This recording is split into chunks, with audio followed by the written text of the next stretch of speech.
Hey, what is going on, my people? Welcome back to another Champions League game preview. And today I'll be talking about a lot of games that just happened and it just ended right now. But the first game that I want to talk about is the Real Madrid versus Napoli game. If you didn't watch that game, bro, I don't know what to tell you, bro. Because some people were watching the United game and others were watching the Arsenal game. I don't know if the majority are watching the Napoli game, but I've watched the Napoli game myself, and I was watching the other ones that I watched the highlights. But the Napoli game, that was the game of the day. If you don't watch it, you missed it. Especially in the first half, both teams were going at each other, and now I think Napoli went up front, right? Yeah, Napoli scored the first one. It was a great header, but it was a mistake by Kepa. I don't know the reason why he came out to collect that ball from a corner. He shot, he couldn't get the ball to it. He wanted to punch it and then get it away from the defender, but he couldn't do that. And then the defender got the ball and headed it to headed it, and then he hit the post, and then he came back, and then the other defender finished it. But it was a mistake by Kepa. There wasn't any reason why for him to come out for that cross. It was a mistake, but and then when the mistake that happened, that mistake happened, Napoli were happy, and the atmosphere even got hostile. It was very bad. The atmosphere was bad for Madrid, but Madrid did not give up. They didn't give up, so they came into the game with the Bellingham assistant to Vinicius Junior. So Vinicius Junior, the way he took, was it? Yeah, Vinicius Junior. The mistake was the mistake happened because of Di Lorenzo. He gave the ball away in the middle of the park. I don't know how you can do that, but he did. It was a mistake by him, and they're coming to the game.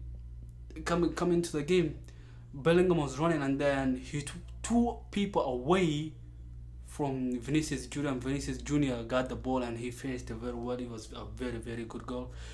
And then they went out for halftime, and then they came back. No, Bellingham scored. Yeah, Bellingham scored before halftime, and Jude Bellingham, what a finish it was by him. And Kamavinga gave that pass to him, and when he took that ball, he took it very well, bro. He got away from 2 3 people, and then he brought the ball back to his right foot, and then he finished it very well, and he did the iconic celebration that he usually does.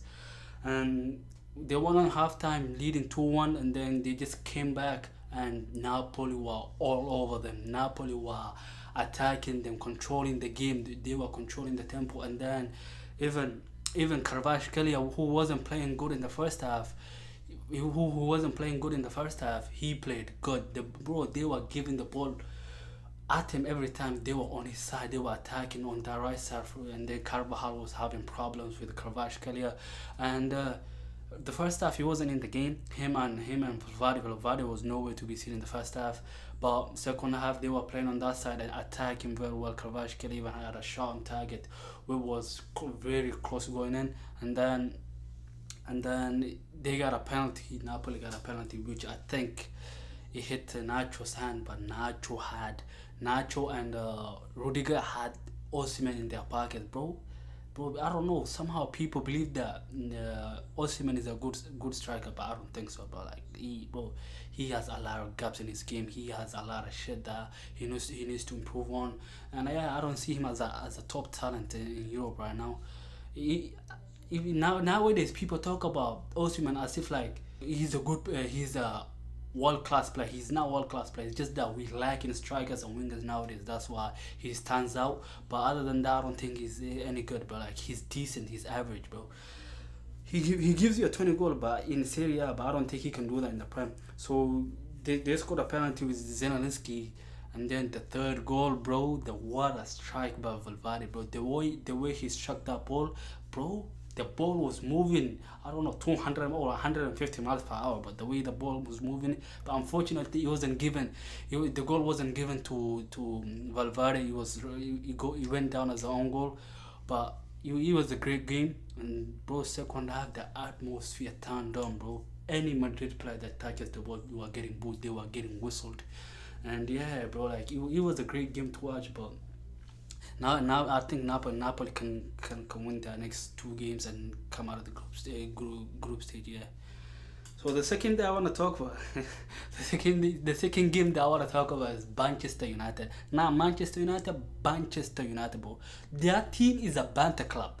That team is a team that you can laugh at any day, every second, every hour, bro. Like, bro, they just fun. Bro, banter, bro. Like, bro, that team, bro. I don't know what to say about them, bro. They lost to Galatasaray, as I said, as I predicted, they were gonna lose. They lost the game 3-2. And Hoyland was having a good game. He scored two. One got disallowed, and I don't know what the fuck Casemiro was doing. Like I will come to the goalie. What I don't know what Casemiro was doing. First yellow deserved. Second yellow it was a mistake. But bro, you are on a yellow card. What are you doing, bro? Don't slide. At least concede that goal. It's okay to concede that. At least you're not gonna go down one. You're not gonna play the game one man less. You know what I'm saying? So you're not gonna be playing one man down. If you just let him shoot, he can even mess it, or the goalkeeper can make a save. You know what I'm saying? So they went down, and after that, bro, the game was, I don't know how United were playing. I just watched the highlight, and then, bro, the first goal that they conceded was Zaha. Bro, it's the way Zaha put his whole body weight and Dalot, bro. I don't know what Dalot was doing, bro. He's putting a whole body weight on you. Bro, what are you supposed to do at that time, bro? Like he couldn't do nothing but just move away from, try to move away from him. Don't go outside, come inside, bro, cause that's the dangerous place. That side he will not be dangerous cause he's not a lefty, he's a right-footed, bro. He's a right-footed player. Don't go on his left, come on his right, bro. So he did that. And then, bro, I don't know what Onana was doing. Like, his position was bad. The way Zaha bounced the ball onto the ground and then it went away from Onana. I don't know what Onana was doing at that place, bro. Like, go back to your goalie post, bro. Why? What are you doing there, bro? And then they conceded that goal, and then it was 1-1. And then Hoyland scored another one, and then Dashi was offside, and then the other one he scored. It was a chip. It was a great solo run by him, and then the way he scored was fantastic. But Davis and Sanchez, I don't know how he slipped. He slipped, and bro, it was a very very bad mistake from him. And then United went up 2-1, and then Galatasaray got a penalty and they missed, and then they conceded another one, which was a very very very good play by Galatasaray. And then the fullback damaged the ball, he moved away from the ball. Icardi got that ball, played it to him, and then, bro, the third man run that they made, it was absolutely fantastic.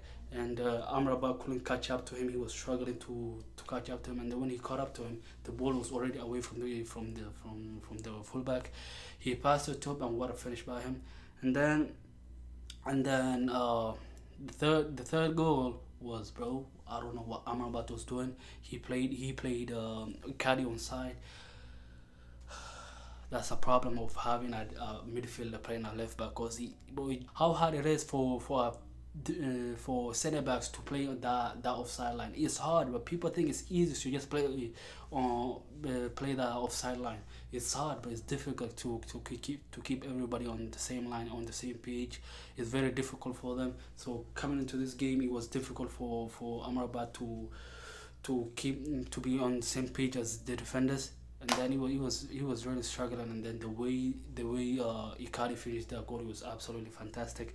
And I said it, but I will say it again, bro. United are not a good team, bro. Like they cannot play this way and get away with it. And the way they are playing, bro, I don't know. I haven't seen the full game, but I heard they were playing good. But you know what I'm saying, sometimes it happens. But this team is shit, bro. Like especially under Ten Hag. I think they were better under Oli than this guy, bro. So the third game was Arsenal, but I don't know how Arsenal lost the game, but I was watching it. I was watching the highlights. I don't know how they lost the game. They were the one who scored the first goal. Gabriel Jesus, what a finish by him. And then Lens equalized it. What a finish, bro. David Raya made a mistake. That mistake was well punished by Lens, and the way they scored, it was fantastic, bro. The way he curved that ball onto the net, it was good. And then the second goal, bro, where was Odegaard, bro? I've seen the stats and the touches that he took in this game. It was absolutely horrible, and he always misses in the big games. He was nowhere to be seen against United, nowhere to be seen against Man City, nowhere to be seen against Tottenham. He just misses on the big games, and when he plays the small teams, he's always there. But he's always on the score sheet. He gets good touches and all of that. And I don't think he's a big game player. But like some Arsenal fans think he's better than Madison, but I don't think he's nowhere near close to him. Madison is way ahead of him. Yeah, and that's that. And Bakayo Saka got injured. I think he'll be missing the Manchester City vs Arsenal game coming up this weekend, and it will be a big miss for him. And I don't think Arsenal will be threatening without him. They don't have that pace. They don't have that pace from the wingers. Martinelli injured and him, and Trossard is not that quick. They might play Nelson, but I don't think Nelson has played a lot of games to be fit for this game. And yeah, it'll be a very tough game for Arsenal, but I think they'll be losing that game. And the third game that I want to talk about is Bayern Copenhagen. I don't know what's going on at Bayern Munich, bro. Like they're actually struggling under Thomas Tuchel. I don't think that coach is meant for that club, bro. The way that club plays nowadays is just that, bro. Their defense is very shaky, especially without Neuer and in between the sticks.